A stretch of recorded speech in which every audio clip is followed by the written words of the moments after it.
Hello everyone, and welcome to my YouTube channel. I've got a question for you guys. Do you like art? Do you like digital art? Do you like Blender? If that's the case, then this video is for you. Thinking about picking up Blender, then yeah, it's a video for you too. My name is Rayhon, and I've been using Blender for like 5 years. I'm a self-taught digital artist. And in this video, I'm just going to be talking about exactly like what I've learned throughout these 5 years and what would I do differently. And if you don't like me, if you don't like watching me just talk and waffle about, then at least you can just watch the speed art that I've done. And this is a piece that I've done for a anime called Dragon Ball Z. If you know what Dragon Ball Z is, I love you guys. If you don't know, then yeah. But anyways, let's get right into it. So before I talk about Blender specifically and what 5 things I learned about it, I want to talk about what got me into Blender. And it was during the pandemic era. So 5 years ago was during like 2020. Pandemic era was a very strange era, and I don't want to go into too much detail about how difficult it was for many people. I do want to go into more detail about the positive about it. And one of the positives is that it really allowed people to think about what potential they could have. And what do I mean by this? Like, you're isolated, but it kind of enforced people to be like, you know what, I want to pick up a hobby. I want to pick up something that, develop my own skills. So it could be cooking. People learned how to like do their own exercise during at home, which allowed them to save money from gym. It allowed people to learn a new language. It allowed them to pick up things that they never even thought about picking up. For me specifically, it allowed me to pick up Blender. Before I picked up Blender, my friend, who is a graphic designer, very, very talented guy, we were just chilling. We were just like talking about, oh man, like I would like to learn how to draw, but I'm terrible at it. And he suggested Blender, and I was like, what's Blender? Have we got that at home? And he was like, no, not that Blender. We're talking about the Blender, right? The 3D tool. And immediately I was like, do you know what? All right, cool. How much is it, right? How much do I have to pay? And he was like, nah, dude, like, it's free. And immediately when I heard the word free, I was like, all right, say no more, right? So I picked it up, I downloaded it, and in my mind I was like, yeah, I'm gonna learn like how to make, because I'm an anime, I love anime, right? So I was like, I'm gonna make Dragon Ball Z landscape art. I'm gonna make like vehicles like from Fast and Furious. I'm gonna do all this and that. I was just getting way in my head. I was like, I had all these creative ideas, and then when I opened up Blender, and I was like, what in the heck is this user interface? Like, this UI is so complicated. And then I tried to kind of follow tutorials, and you guys pretty much know the demand, the myth, the legend, the Blender Guru with the donut tutorial, and it did help to a certain extent, like not understand the basics, but I still don't know what I was doing. I was like, man, I still didn't give up too easily. I was like, do you know what? I'm gonna continue on. I'm just gonna like go through other tutorials. Remember, I had a conversation with one of my cousins who we usually play like Tekken online, right? And he is into like photography, and his photography is amazing, right? And he told me to kind of check out this digital artist called the Kaizo Salim, and he is a automotive designer. And when I looked at his work and I found out he used 3D tool for it, I was like, what the heck? This is so amazing. So that kind of reignited my passion to kind of get into 3D art. Then my older brother comes up to me and is like, hey, why don't you try check out this free tutorial on Skillshare by a guy called It's Kai One, I think. He is a cinematography designer, I guess. That's the best way to explain it. And so he uses Blender in a very cinematography approach. So I was like, okay, let me check out. And I got into it. I got hooked onto it. It was very simple. It really made me realize how to keep things very, very simple. And once I realized that approach, I started to enjoy it more.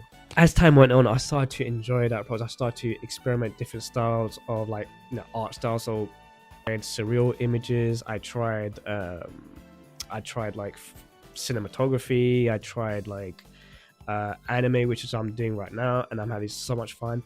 But I felt like for me, stay consistent and also keeping things small and understanding exactly what's making it fun for me is what allowed me to stay consistent. I'm giving all this like information because it brings up to the main topic of this video is what are the 5 things that I would do differently if I were to pick up Blender again. And yeah, I'm just looking at my notes. The first thing that I'll do differently is that start small, right? So my biggest, like the biggest mistake that I done was that when I picked up Blender, I was like, let's just make some like amazing Dragon Ball Z landscape. Let's just do some Nissan Skyline car design, whatever. And you can if you want to, but just if you haven't used something like Blender before, you're gonna get overwhelmed by it, and you're just gonna be like put off from it, and just like, I hate you. So forget it, right? So it's important to start small. So it could be anything. Let's say, for example, a bubblegum, or as small as a cup, or maybe small as a microphone itself, right? Start small and then progress as you get used to those tools, and you get easy. It becomes easier, and then you start to enjoy it. You start to become more creative. You know, simple things. It's the beauty of life, right? And the second point is, yeah, it's very self-explanatory. Just follow tutorials. Like if you're not sure how to make something, just follow any tutorial, follow any courses, join as much community as you can. Or you can just use YouTube. The internet is basically your encyclopedia. Like you'll know what to do, right? Like the third point is continue to make mistakes, right? Unfortunately, your first artwork isn't gonna turn out how you expect it to look, and that's okay. The most important thing I would say is that you kind of like reflect what you could have done better and what you could have done like what would you do in the future, right? So let's say, for example, I done this bubblegum piece. I don't know, like I did an object. I designed an object of a bubblegum, and it didn't turn out as I expected because I felt like I was weak at the material or the texture. Then a lesson that you can note down and to try and improve is, okay, maybe I need to follow a tutorial on how to do better at texturing. So make mistakes, but also, you know, be able to learn from it. And the fourth point is staying consistent. Whatever hobby you pick in life, you have to stay consistent in order to become better. It doesn't take overnight to, you know, become a master at it. Like for me, it took me 5 years, like to even become just as, I don't say decent. I like to say I'm decent at it, but even then, like you don't have to learn everything of like the Blender UI, right? You don't have to just